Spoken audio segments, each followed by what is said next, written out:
excited because I had like a time, right? So 7-minute runs, and then I'd have to get the 100 pull-ups and 100 push-ups at around that 30-minute mark. That way I had enough time to do 300 squats and run. I bolted the last like 100 laps to get to 42 minutes. And then said, oh, dude, good SAS guys are at least 40 or 35. Okay, I'm just gonna get like that point where, okay, that's pretty good. Yeah. So the preparation, to be honest, wasn't as good as last time. I was sick and I've had school exam blocks, so I've been super busy with all that. You want to jump on? Oh, I have to take my shirt off? Oh, no. How's it thinking now? Just in case. This big fella here.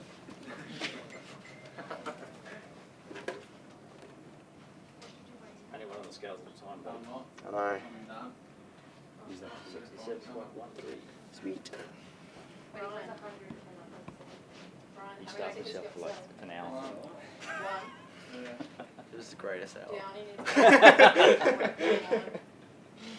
Despite this illness, I thought 3 rounds, 9 minutes, that's it.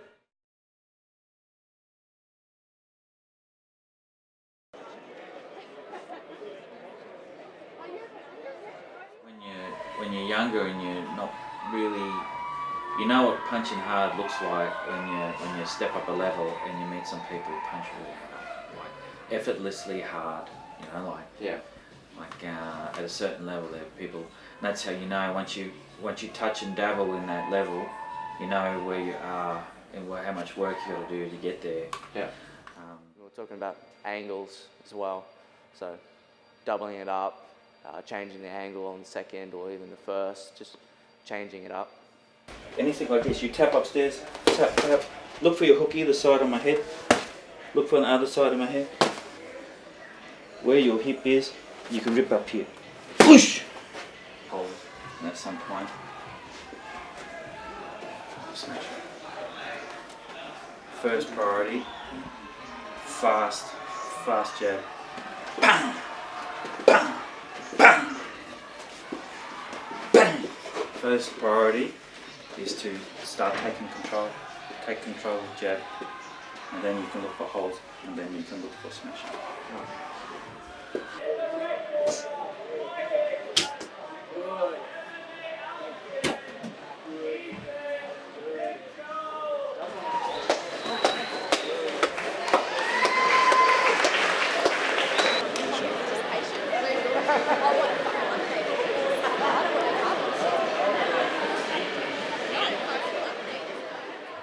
When I was walking in, get the few key points that we practiced beforehand, and during the week I want to get this into practice because I only get limited time in the ring, so I needed to practice and put these things to work to get that experience that I need to do further things. As soon as I hopped in, excited, absolutely excited. So the first little bit, I basically just stood back and see what it would do. Looking back at the footage, I jabbed way too slow, but that didn't even go through my mind in the first minute and a half really. I was just seeing which way his head moves, which side he really wanted to go on, just analysing what he would do really and see what further plan in the fight would happen.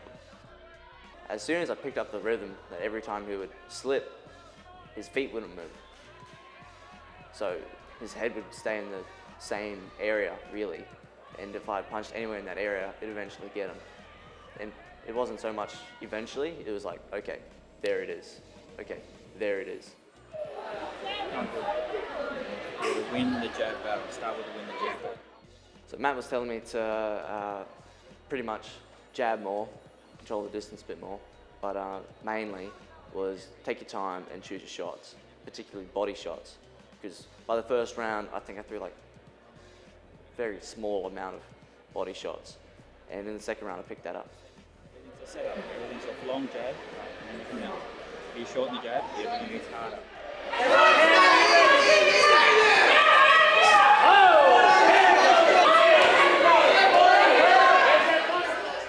So I had the confidence from the first round win, I was quite dominant in the first round, controlling the distance, controlling the pace, and the second round it didn't change. So I got to really start loading up and control just that extra level and choose my shots more. Relax. Work now. Pretty much Matt told me, I honestly don't remember a lot of it because this third round, adrenaline's pumping, okay, it's almost finished. I've got to keep it up. The main thing that I remember is go for the bodies. I didn't go for enough bodies in the second round. I need to go for more bodies, which I then obviously got a bit excited still, and just in the first minute of the third round, I hit him with the right straight in the face and stopped him there. Strong jab, punish the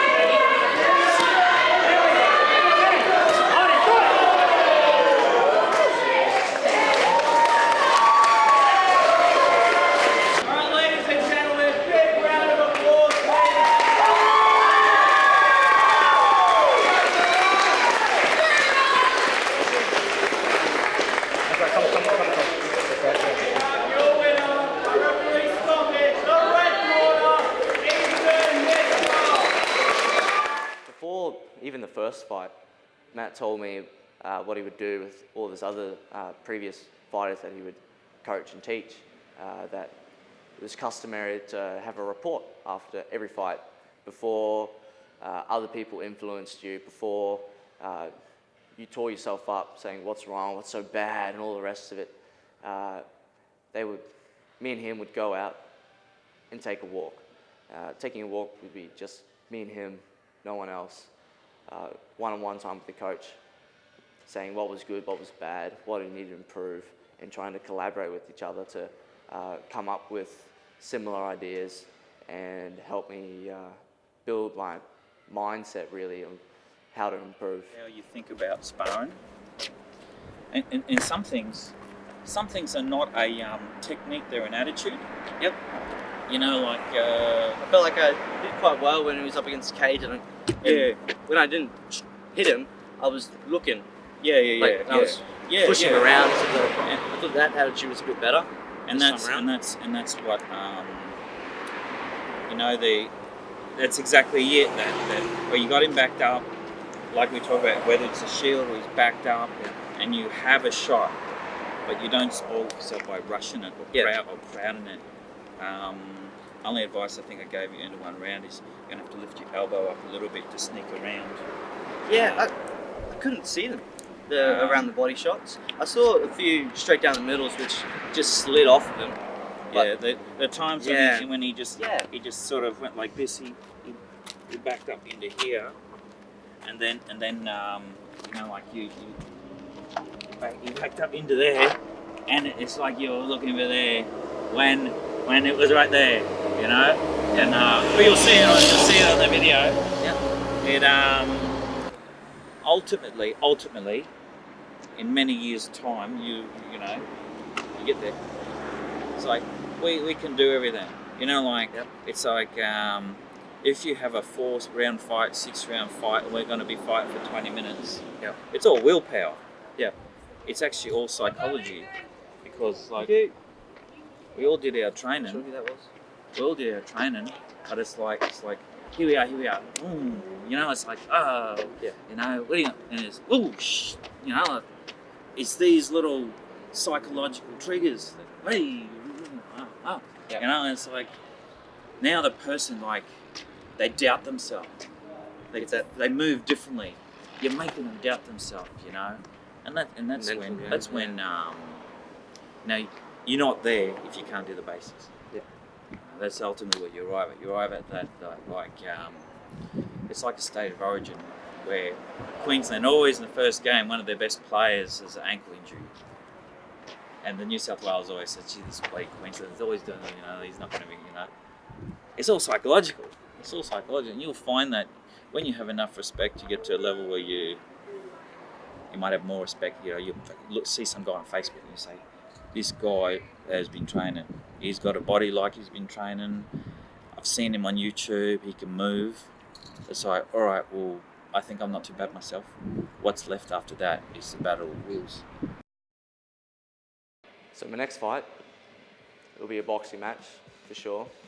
I hope to improve a range of things really. I've sat down and video analysed my stuff like for hours already, and it's been 2 days. So I still haven't even sat down with my coach and videoed it. So there's so much stuff that we're going to go through and pick out what exactly needs to be done. But jabs, importantly jabs, and looking for the opportunity to throw hard. Instead of catching the elbows, instead of catching in the guard or putting all my weight against something he's just going to block. There's no point. So just picking and choosing.